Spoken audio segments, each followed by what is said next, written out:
Sekarang dia sudah tidak bermahkota lagi. Oh iya. Tapi meskipun tidak bermahkota, dia masih berkuasa. Oh iya. Jadi kalau kayak cerita dalam film The Godfather, dia kayak Don Corleone. Jadi Don Corleone pun pernah berkata kepada anak buahnya. Nah, anak buahnya tuh kayak gini nih anak buahnya. Jadi anak buahnya itu anak buah yang bersifat kalau dalam dunia pewayangan itu ada rampokan. Wow.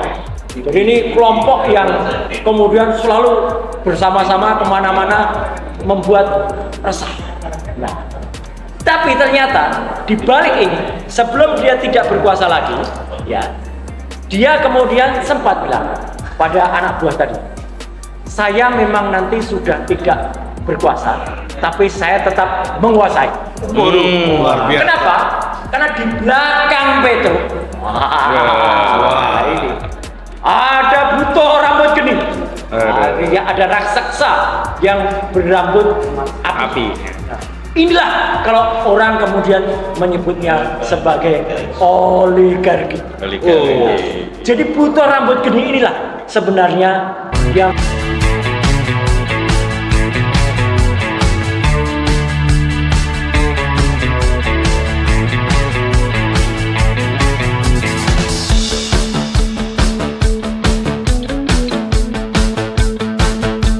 Tapi kali ini beliau hadir pakai topi, pakai peci sebagai dalang. Ya. Jadi apa kira-kira Mas Roy yang mau disampaikan? Saya akan menggambarkan supaya masyarakat tahu, Pak Heru, bahwa sebenarnya di balik PIK 2 itu ada apa.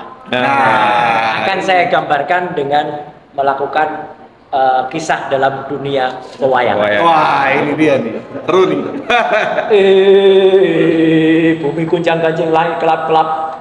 Inilah kisah yang terbaru dalam pewayangan di dunia Wakanda. Nah, jadi ceritanya dulu sebelum lengser, ya, Petro. Petro lagi. Kita tahu semua tokohnya Petro. Iya.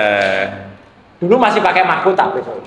Ya. Sekarang dia sudah tidak bermahkota lagi. Oh iya. Tapi meskipun tidak bermahkota, dia masih berkuasa. Oh iya.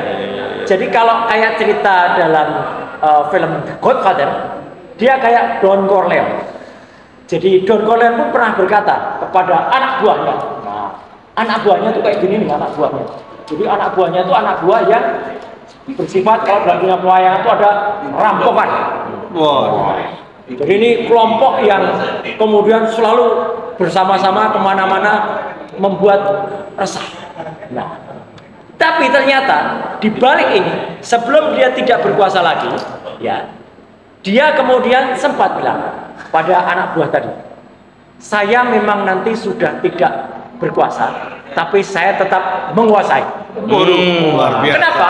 Karena di belakang Petro, ini ada buto rambut geni. Ada raksasa yang berambut api. Nah, inilah kalau orang kemudian menyebutnya sebagai oligarki. Jadi buto rambut geni inilah sebenarnya yang menguasai sekarang dunia Wakanda. Itulah sebenarnya kalau disadari, dialah juga yang melahirkan Petro Chile. Petro Chile ini tidak akan jadi kalau tidak ada dukungan dari oligarki.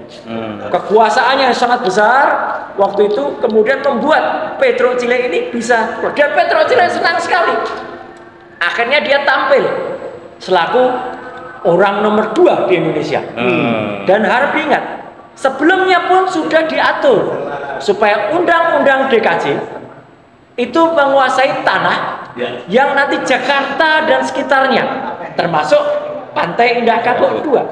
Ya, ada aglomerasi di situ yang kemudian itu di bawah siapa? Bukan di bawah presiden, tapi di bawah wakil presiden. Nah, ini memang berbahaya. Nah, maka kalau kita lihat segagah apapun presiden kita, atau kalau dalam dunia pewayangan itu adalah seorang Werkudara, dia masih tetap ada di bawah kekuasaan bayang-bayang Petro Chile ini. Karena Petro Chile ini sudah di backup sama buto rambut geni ini. Jadi rakyat Indonesia itu sebenarnya harus mengerti bahwa kita harus menguatkan bagaimana Bimo atau Werkudara ini jangan sampai dikangkangi, apalagi dinaiki oleh buta rambut geni. Saya pasukannya sangat jahat. Ini saya tunjukkan pasukan. Pasukannya itu macam-macam.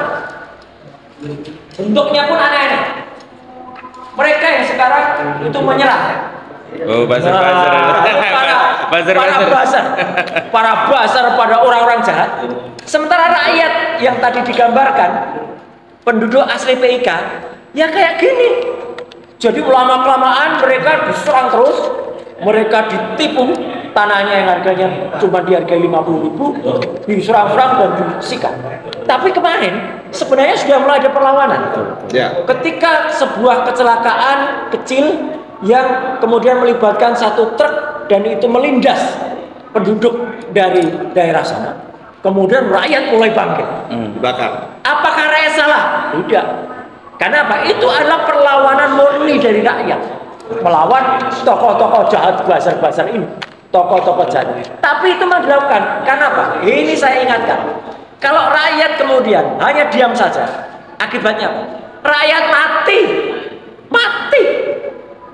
Jadi, jangan sampai kejadian rakyat kemudian kalah oleh para basar ini dan Wakanda itu jatuh di bawah kekuasaan buta rambut geni, dan di baliknya ada Petro Cile. Dan Petro Cile sampai sekarang juga tugasnya cuma nyanyi-nyanyi sama main game.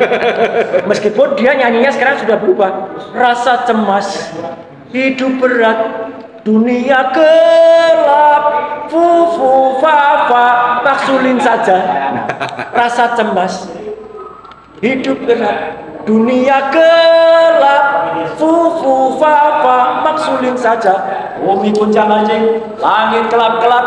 Jadi sekali lagi, ini adalah kisah di dunia Wakanda, dan kalau rakyat tidak hati-hati, maka yang terjadi adalah rakyat di dunia Wakanda akan menjadi mati.